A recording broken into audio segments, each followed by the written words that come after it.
Hello students, welcome back to evaluation IAS. Environment series की दूसरी lecture में आज का topic ecotone and edge effect के ऊपर है गाइस।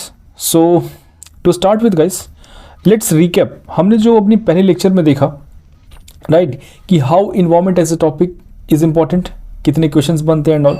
तो बेसिकली आपको आइडिया है कि 15 प्लस ही क्वेश्चंस आपके ऑलमोस्ट आते हैं हर साल इन्वायरमेंट से आपकी प्रीलिम्स में, राइट। देन हमने देखा the nature of questions that UPSC ask from the conceptual part of environment, जैसे इकोसिस्टम पे पूछा था जिसे हमने डिस्कस किया अपनी पिछली लेक्चर में, राइट।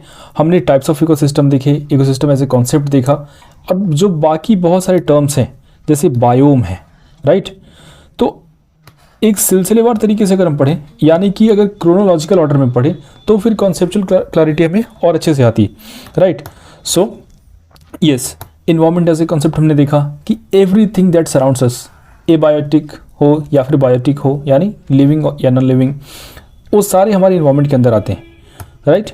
देन फिर हमने इन्वायरमेंट के कंपोनेंट्स को देखा, biotic component and abiotic component, उनकी जो इंटर रिलेशनशिप है, how biotic component of environment is attached with abiotic. अगर एयर ना हो तो हम सस्टेन नहीं कर पाएंगे, वाटर ना हो तो इन टाइप की चीज़ों पे हमने लास्ट में डिबेट किया, राइट। देन वी सॉ कि ecology as a branch of bio और you can say as a branch of science है क्या, it's a relationship between these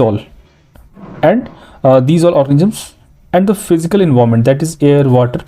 तो I'm not just wasting time in these all things again, rather हमने last वाले lecture में देखा इन चीज़ों को। अगर आपने पिछले लेक्चर को नहीं देखा है तो इट्स वेरी इंपॉर्टेंट कि आप उसे गो थ्रू करें, ताकि इसके जो कॉन्सेप्ट्स हैं, आज जो इकोटोन हम पढ़ने वाले हैं ना, इनका डायरेक्ट कनेक्शन है इकोसिस्टम से, राइट। बट इकोसिस्टम को समझने के लिए आपको पता होना चाहिए स्पीशीज, पॉपुलेशन, कम्युनिटी, बिकॉज एक हायरार्की है गाइस। इस तरीके से आप देखोगे सारी चीज़ें कनेक्टेड हैं। अगर हम बायोम की बात करें, अब कहते हैं कि grassland as a biome, how. अब ग्रासलैंड में क्या इकोसिस्टम्स, बहुत सारे इकोसिस्टम हैं। तो इन सारी कॉन्सेप्ट्स को वन बाय वन हम करेंगे अनलॉक। लेकिन आप सबसे पहले आप किसी भी लिंक को मिस मत करना, क्योंकि बुक से अगर आप पढ़ते हो, अगर आप लेक्चर में आते हो देखने, तो इट मीन्स कि बुक्स वाली चीज़ उतनी समझ में आपकी आई नहीं है, राइट। या फिर आप क्विकली रिवीजन के मूड में हो, तो गाइज आप कॉन्सेप्ट्स को एक बाय एक करके आप उनको कवर करते जाओ। सो नाउ लेट्स टॉक कि जो इकोटोन है, बट अगेन इकोटोन को समझें उसके पहले हम रिकैप करते हैं अपने इकोसिस्टम वाले डेफिनेशन पे। हमने इस पॉन्ड का एग्जांपल लिया था, राइट। यहाँ पे वी सॉ कि जो स्पीशीज़ हैं, फ्रॉग है, यहाँ पे जो वाटर वीड्स हैं, तो जो बायोटिक है और एबायोटिक कंपोनेंट है, जैसे sunlight, air, water and all. तो यहाँ पे system made of an ecological community of living things interacting with their environment under the natural conditions, right. So this is what we called ecosystem. तो यहाँ पे जो इनका इंटरेक्शन है frog का वाटर के साथ में, राइट। देखो यहाँ पे टैडपोल्स का दे रखा है, जो इनके किड्स हैं, बेबीज़ हैं फ्रॉग के, दे नीड सम सिस्टम जिन्हें जहाँ सर्वाइव करेंगे, water as a system use करेंगे, देन फिर ग्रो अप होके एक खुद फ्रॉग बन जाएंगे बड़े से, राइट। सो यहाँ पे इंटरेक्शन है नहीं है। So this is what we called ecosystem, right. अब इकोसिस्टम का ही कॉन्सेप्ट आता है गाइस। अब देखो इकोसिस्टम में जो बेसिकली टाइप्स मैंने आपको बताए थे, टेरेस्ट्रियल इकोसिस्टम, एक्वेटिक इकोसिस्टम, लेकिन इन टाइप्स की डिटेलिंग में हम आएंगे। उसके पहले हमें इकोटोन एज ए कॉन्सेप्ट हमें समझना बहुत ज़रूरी है, right. So now coming straight to the concept.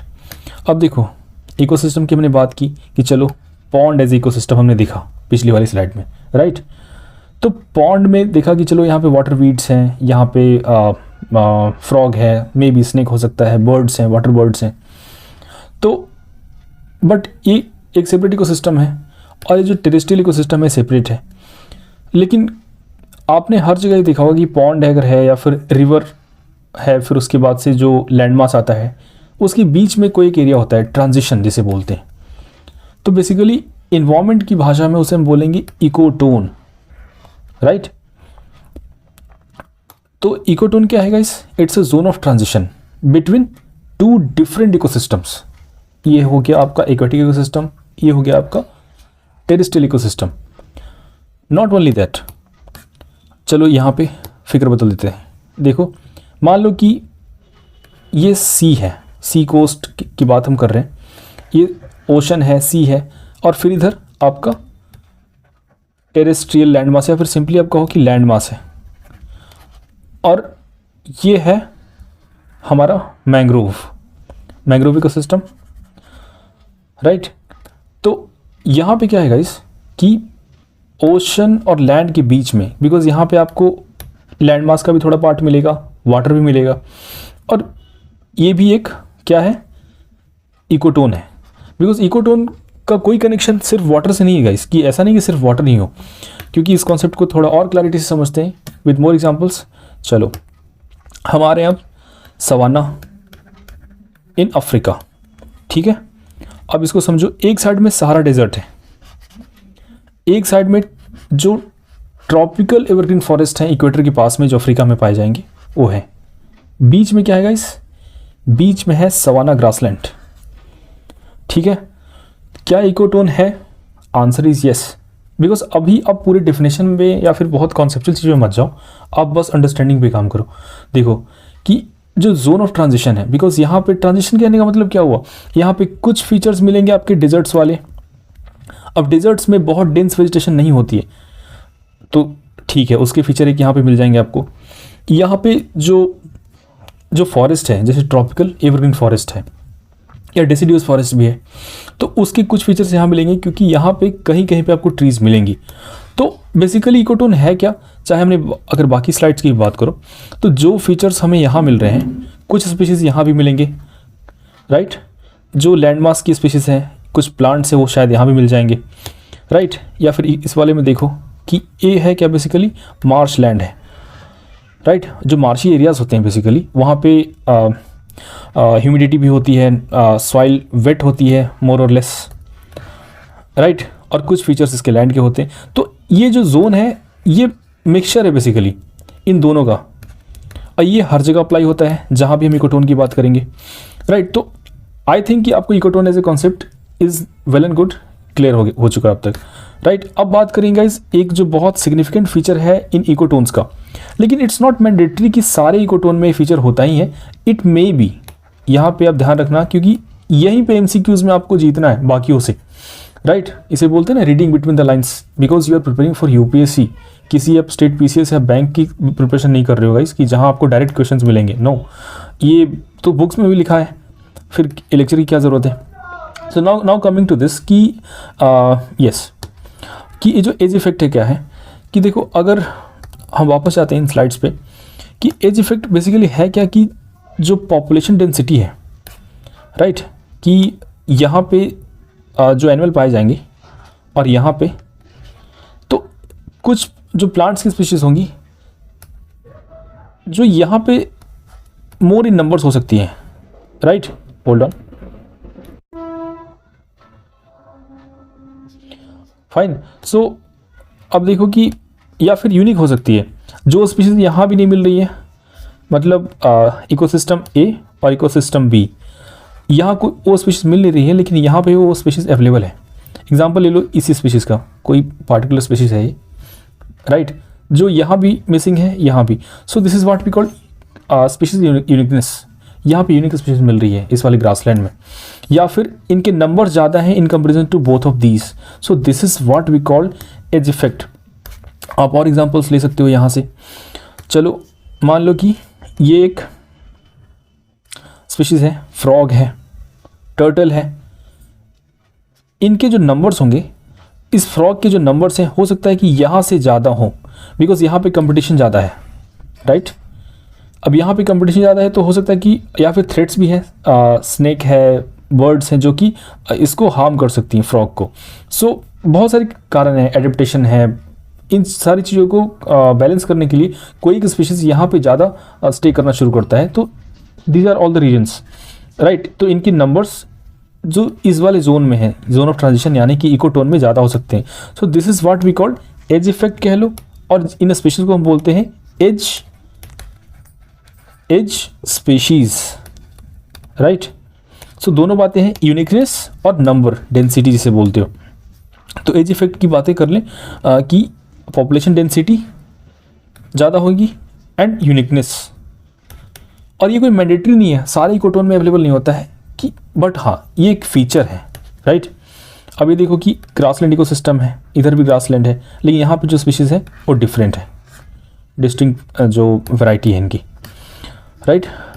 ये यूनिकनेस की बात है। ओरांगुटन जो मिलते हैं उनकी वैरायटी इकोसिस्टम ए और इकोसिस्टम बी, और ये है इकोटोन सी बीच का, तो यहाँ पे डिफरेंट मिलेंगी। तो ये सारे फीचर्स थे गाइस इकोटोन के। एज स्पीशीज आपको क्लियर है? कोई डाउट होगा इस आप कमेंट में आप कर सकते हो, बिकॉज उन डाउट्स को मैं अगले वीडियो में आपको क्लियर करा दूंगा, राइट। या फिर हमारे टेलीग्राम चैनल से आप अटैच हो जाओ, वहाँ पे भी आपको सॉल्यूशंस मिल जाएंगे इन चीज़ों के, राइट। सो अगले लेक्चर्स किन टॉपिक्स पे आने वाले हैं guys? Biome as a concept देखेंगे। देखो आपको इन टर्म्स को अपने पहले भी लेक्चर्स की स्लाइड्स में देखा होगा। डोंट थिंक कि हम कोई भी कॉन्सेप्ट छोड़ के आगे बढ़ जाएंगे, no, we will cover these all comprehensively and in crisp manner. बहुत 2 घंटे के लेक्चर बनाने से ऐसा नहीं होता है कि बहुत ही ज़्यादा ज्ञान मिल जाएगा आपको, राइट।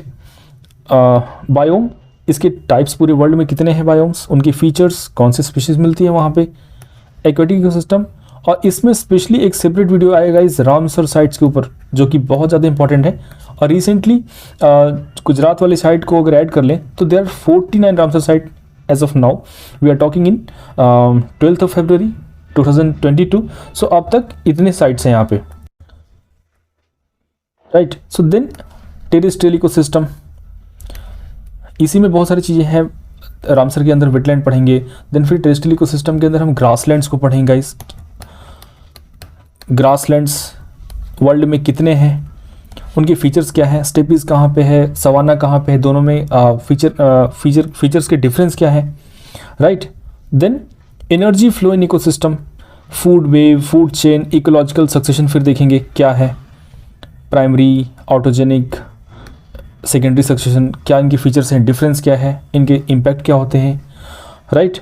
सो ये बहुत सारे कॉन्सेप्ट जो हैं गाइस इंटरकनेक्टेड है। डोंट डू दिस थिंग कि अगर आप इस वीडियो को आपने थर्ड लेक्चर से देखना शुरू कर दिया, so that would be close to meaningless. हाँ, अगर आपने पूरा पढ़ रखा है just for the sake of revision you are watching, कोई इशू नहीं है, कहीं से भी देखो, लेकिन अच्छा ये रहता है कि आप एक सीरीज वाइज 1 2 3 करके देखना शुरू करो, बट साइड बाय साइड आप अपने क्वेश्चन जरूर सॉल्व करना, यूपीएससी के प्रीवियस ईयर क्वेश्चन एटलीस्ट, और कुछ एक इन्वायरमेंट की सेक्शनल टेस्ट लगाना गाइस, एटलीस्ट 1 या 2, तभी आपको अपनी मिस्टेक्स आप फिल्टर आउट कर पाओगे, राइट।